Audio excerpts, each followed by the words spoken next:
할렐루야. 고린도전서 6번째 시간을 저와 나누어 보는 시간 갖도록 하겠습니다. 오늘은요, 고린도전서 2장 10절에서 16절까지의 말씀을 가지고 성령에 속한 사람이라는 제목을 통해서 은혜 받도록 하겠습니다. 오늘 말씀을 읽어보자면 바울은 교회가 세상 지혜가 아닌 오직 하나님의 지혜를 따라야 함을 가르치고 계십니다. 하나님의 지혜는 신령한 사람만이 가질 수 있다고 말을 하고 계십니다. 그래서 교회가 지도자들을 선택해서 세우게 될 때 그 지도자가 성령의 사람인지 그렇지 않은지를 두고 기준을 삼아 지도자들을 세워야 합니다. 그러나 요즘은 어떠합니까? 그 지도자가 세상적인 능력이 있는가? 그렇지 않은가? 명예가 있는가? 얼마나 학식이 뛰어난가를 두고 그 사람을 지도자들을 세우려고 합니다. 그러나 그러한 사람을 지도자들을 세우게 되면 교회는 우리가 1장에서 본 것과 같이 분열될 수밖에 없습니다. 왜냐하면 그러한 기준은 하나님의 기준이 아니라 세상의 기준이기 때문입니다. 그렇다면 성령의 사람은 무엇일까요? 성령의 사람은 하나님의 깊은 마음까지도 헤아려서 하나님의 뜻을 따라 살아가는 자를 뜻합니다. 그들은 하나님의 마음을 이해하며 하나님의 법도에서 좌로나 우로나 치우치지 않는 자들을 뜻합니다. 하나님의 말씀을 근간으로 살아가는 자들입니다. 반면에 육에 속한 사람은 어떠합니까? 오늘 14절의 말씀을 같이 읽어보자면 하나님의 성령의 일들을 받지 아니하기에 성령에 속한 것을 도리어 어리석다고 이야기한다라고 이야기하는 것을 오늘 말씀을 통해서 보게 됩니다. 그래서 성령에 속하지 않는 육에 속한 사람은 하나님이 원하시고 기뻐하시고 하나님이 바라보는 그 방향으로 세상을 바라보는 것이 아니라 오히려 사람이 보기 좋은 그러한 것을 따라가기에 하나님이 원하시고 기뻐하시는 것을 쫓아갈 수 없습니다. 그래서 세상의 어떠한 부요함보다 하나님만을 바라보는 성령에 속한 자가 우리의 지도자가 되어야 될 줄 믿습니다. 하나님이 다스리시는 하나님의 나라를 소유한 왕같은 제사장, 거룩한 백성이고 하나님의 백성인 자가 성령에 속한 자이기 때문입니다. 겉으로 보기에는 모든 사람이 같아 보이나 그 속을 보면 각기 다릅니다. 육에 속한 사람이 있고 성령에 속한 사람이 있음을 알아야 합니다. 육에 속한 사람은 세상을 바라보며 사는 자이지만 영에 속한 자는 성령을 받아 성령의 도우심으로 사는 자를 뜻합니다.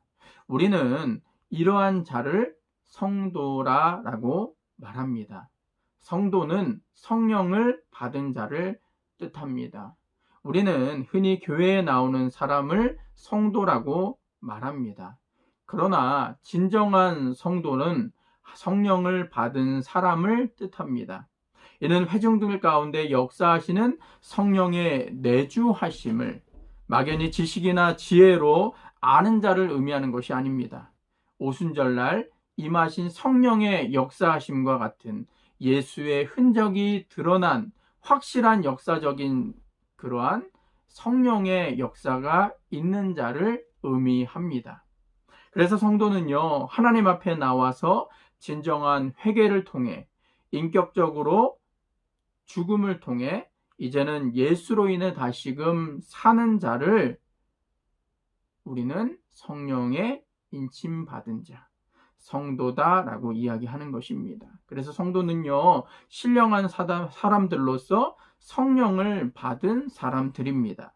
성도는 성령님의 도우심을 받아 육신에 속한 자들이 인식하지 못하는 하나님의 지혜를 알며 이미 육신의 생각과 가치관을 벗어버리고 십자가의 은혜로만 살아가는 사람을 뜻합니다. 그래서 성령에 속한 영의 사람은 하나님의 깊은 뜻을 깨달아 알 수 있습니다. 10절 후반부에 성령은 모든 것 곧 하나님의 깊은 것이라도 통달하시느니라 라고 말씀하고 계십니다. 성령은요, 하나님과 함께 계시고 하나님 자신이시기 때문에 하나님의 깊은 것들을 아십니다. 그래서 우리도 내 안에 역사하시는 성령임으로 인해 하나님의 뜻과 하나님의 마음을 이해하며 행할 수 있는 것입니다. 바울은 자신의 복음을 증거함에 있어서 인간의 지혜로 하지 아니하고 오직 성령의 가르치심을 통해서 행하심을 오늘 말씀하고 계시는 것입니다. 그가 다메섹 도상에서 예수를 만나지 않았다면 바울은 하나님의 진정한 뜻과 비밀을 알지 못했을 것입니다. 그는 가말리아 문화에서 수학했으며 유대인 중에 유대인으로 누구보다도 성경에 박식했고 지혜에 통달했던 사람이었습니다. 그러나 그는 하나님의 온전하신 뜻을 알지 못했습니다. 오히려 예수님을 따르는 사람들을 죽이기 위해 다메섹으로 갔던 것을 우리는 성경을 통해 보게 됩니다.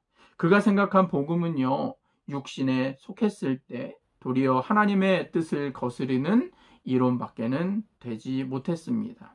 그러나 인격적인 예수와 성령님을 통해서 그가 거듭나게 되었을 때 그의 영의 눈이 열리고 예수님을 전하는 증거자로 다시 태어나게 되었습니다. 사랑하는 은성의 성도들도 이러한 예수 그리스도를 인격적으로 만나 변화를 받는 은혜가 임하길 소망합니다. 예수를 인격적으로 만나야 합니다. 그래서 우리의 영적인 눈이 떠져서 진정한 복음인 예수와 동행하는 자가 되어야 합니다. 성도의 사명이 무엇일까요? 성도의 사명은 그리스도의 마음을 가지고 그리스도를 세상에 전하는 자가 우리의 사명이 되어야 될 줄 믿습니다. 복음을 전하는 자가 성도의 진정한 모습임을 우리는 알아야 합니다. 성령을 받아 영적인 눈이 떠지길 주님의 이름으로 축원합니다. 그리고 이제는 육신의 삶에서 벗어나 하나님의 말씀으로 살아가는 성령의 사람이 되어야 될 줄 믿습니다.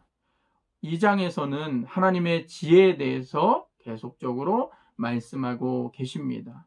그 지혜는 우리가 알고 싶어서 알 수 있는 것이 아닙니다.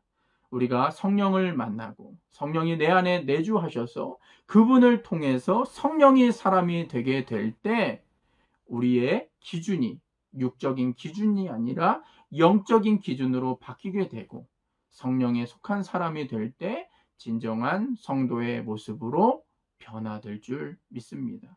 빛과 소금의 역할을 감당하기 위해 물론 우리가 부단히 노력해야 됩니다. 그러나 이것은 내 능으로 하는 것이 아니고 하나님과 함께 예수 그리스도를 만나 그분이 나와 함께 하여 주셔서 그분의 은혜로 말미암아 사랑을 전하게 될 때 진정한 빛과 소금의 역할을 감당하는 성령에 속한 사람이 될 줄 믿습니다. 오늘 이 말씀 기억하면서 주님을 만나길 소망합니다. 그리고 성령님을 통해서 성령에 속한 사람이 되게 해달라고 기도하시고 간구하시는 저와 여러분 되길 주님의 이름으로 간절히 축원드리겠습니다. 아멘.